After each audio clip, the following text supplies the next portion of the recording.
What's going on, guys? Dylan here, and I'm going to be showing you guys the best post scoring build in 2K20 that you can make as of right now. This is after the patch as well, so do not worry about anything. Just before I start, I'm going to give you guys some tips and how to make your build. Just remember that there's 100 builds that you can make this year, and it's so cool that 2K gave us the option to make so many different builds, and we can be so diverse in the community. So that's something I really do like about this 2K. So let's get right into it. So the position I chose was center, and now there's two pie charts that you could choose. There is the first pie chart or the second pie chart.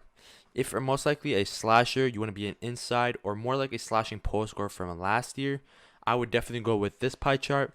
But for me, I chose the most balanced, the most efficient post scoring pie chart, and that is the second one. It has more shooting and is somewhat well in the finishing area. You get 90 shot close, you get standing dunk, you get post hooks, post fadeaway, post moves. You are basically a post scoring sharp shooter. You can shoot the ball, you can post up. Now, people are gonna be like, "Damn, bro, isn't this gonna have less strength? Isn't this gonna have lower close shot?" And yeah, obviously it's gonna have to, because it gotta equal itself out with the shooting. But you gotta understand that there is jump shot boost, there is the Gatorade facility that do upgrade these things, and you have to understand that if you hit 95, it doesn't go any higher, or at least I don't think it does. Once you hit 95, you can't go higher than that. So you want to understand that there is jump shot boost, and later on the year you're definitely gonna have it because VC glitches are gonna come out. And if you do grind one player, you're obviously gonna make loads of VC. So we are gonna be using the second pie chart.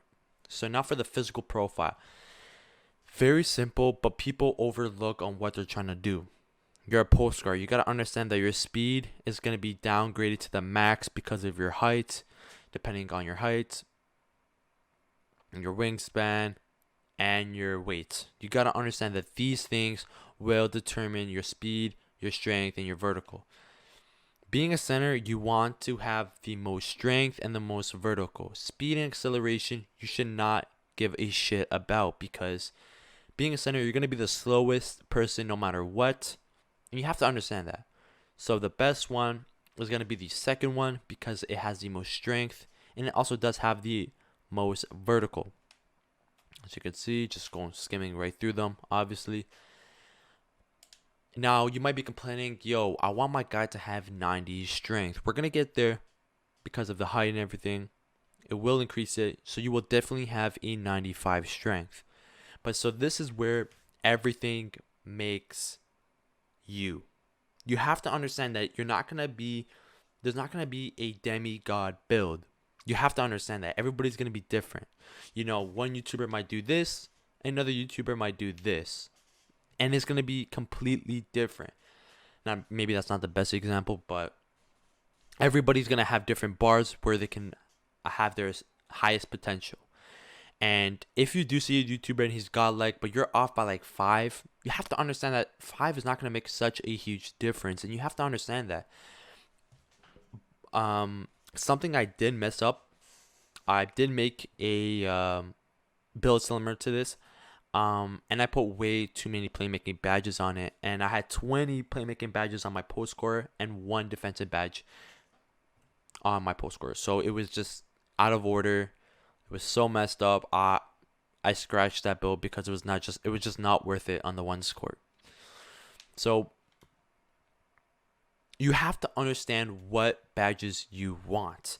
And for defending, what I want is pickpocket, I want intimidator, and I want post move lockdown. But I don't, these are just things that I want. It might be different for you. Maybe you want rebound chaser, you might want pogo stick. This is all up to you. But the best thing for a post scorer is immediately intimidator and post move lockdown. This is strictly for 1v1 courts, because I know a lot of you post scorers are either on the 2s or on the 1s. All right. So you want, if you're going just for ones, you have to understand this is what I'm personally doing. I'm going to be most likely on the ones and the twos, and this is the badges I'm gonna want. All right, so you got to do a little bit of research to see which badges and how much you need of attribute points to use. So easily try to find the perfect gem area. So right here, 256 upgrades remaining, but I don't need 9, I don't need Intimidator, Post Move, Lockdown, and Pickpocket.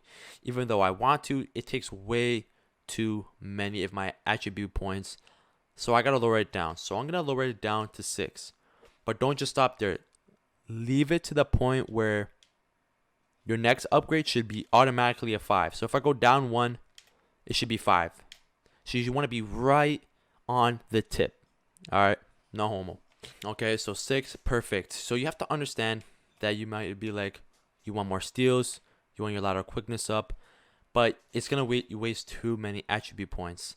So the way how they made it is, the more that you've upgraded, the easier it's to get more badges. I don't know if I explained that right, but for example, if I did these randomly, you see I won't get a lot, and I'm using way too many attribute points. And so for playmaking, it's once again up to you, but all I need is 6.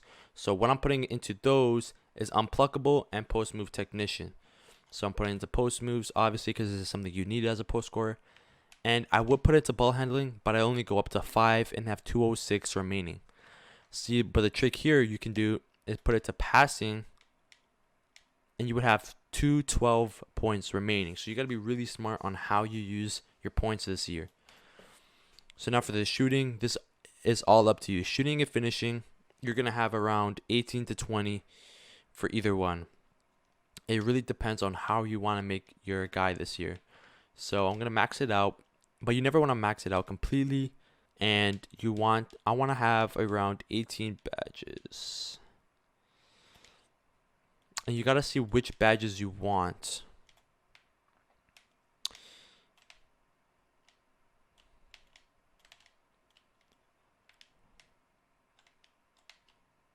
Okay, so this is what I came up with, and I had 5 attributes remaining. So if I were to put them here, it wouldn't give me any extra badges. So why don't I just put them to my shooting? So I get 19 badges on my shooting, 18 on my finishing, and 6 playmaking, and 6 on my defending and rebounding. So you can switch these up, but this is something I would recommend because you're overall balanced and have the recommended badges for a 1v1 court. So now for body shape, it does not matter. I like blurry because you look bigger. Height, and you can see it comes into play. My strength is now a 95. Now attributes do go down. As you can see, your 3-point, your mid-range, but who gives a shit? You're tall as hell. You're going to make every fucking layup. So now weight, I always max out with my weight because you're a post scorer. You want to back down everybody that is in your way, and wingspan maxed out. It's just something every post scorer should have. Shouldn't be explained. I would recommend post scoring takeover. It just becomes more dominant, and you just have it just feels better being having takeover as a post scorer. But it's all up to you. People say rim protector, people say post scorer. Once again, it's up to you. Okay, so now I'm gonna be showing you the badges you should equip on your post score. And these are the badges I recommend. I'm not saying you should, and you might have a different opinion from me, but these are the badges I would say you should have if you're going to the 1v1 courts. And let's just start from the right to the left. So defending, obviously Intimidator, and you can go with either one. You can go with Post Move Lockdown, or you can go with Pickpocket. Or if you made your red a little bit more up, you could have had all 3 of them. But since I don't think Pickpocket is necessary because my steals are really low, I'd rather just go ahead and have Post Move Lockdown, because if I go against any center that is a post scorer, I will at least have an advantage if they didn't have the badge. Now for playmaking, once again, you could save some badges by making it only 3 and only having Unpluckable, but being a post scorer, you most likely want to have post spin technician. So I would put recommended 6, but that's up to you. You can have 3 or 6. So now for shooting, automatically deep fades. Fades help you. Deep fades helps you with fading, hop shots, and it's just overall a great badge. Quick draw. Apparently it does make your fades go faster this year. I'm just taking word from the community, so we're gonna have to see. But definitely quick draw if you want to be a shooter. You can still shoot with this build. You have to understand that you have like a 60 something, so you can still shoot this year. You're gonna want to have hot zone hunter. This also does combo with deep fades, so if you do fade away and have hot zone hunter, that is 2 Hall of Fames. When you're shooting a fadeaway, you are most likely greening that shit no problem.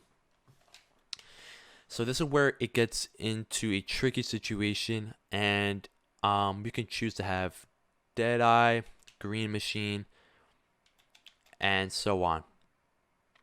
Okay, so you have to understand that there is different possibilities, but I'm not going to need catch and shoot. I'm on the 1 score. Clutch shooter I don't need. Corner specialist I don't need. Hot start, the badge won't work if you miss your first shot. Free throws, off the ball, I'm not shooting limitless unless I'm, fucking around. Pump, all of these I just don't need. You know what I mean? So you could either have a gold, you can have, 3 bronzes, 2 bronzes, whatever. All right. But what I decided to do was just do Green Machine. And you can obviously change these later on when you're a 95 overall or when you do get your badges. So this is just what I'm going with. And yeah. So for finishing, we have 18. And I'm not really the type of post score to go inside as a lot. But if I were to, very simple. These are the badges I would have. Jaw Stopper automatically. Back down Punisher, obviously. And contact finisher, pro touch, and the rest, it goes up to anything that you want. If you do deep hooks, it's up to your play style. And what I would do with my last 2 is really maybe consistent finisher or Giant Slayer, but I'm not retarded to put it up people in the paint like that. So yeah. Once again, if you did want to get this Hall of Fame, you could switch around your shooting, have less shooting and more finishing to get consistent finisher on Hall of Fame and have 5 Hall of Fames. But I do like to shoot as a post scorer, So, and that's the build. If you guys did enjoy the video, please make sure to leave a like, subscribe if you want to, and make sure to go down to the link in the description below. That is my Twitch. I try to stream every single day. And peace.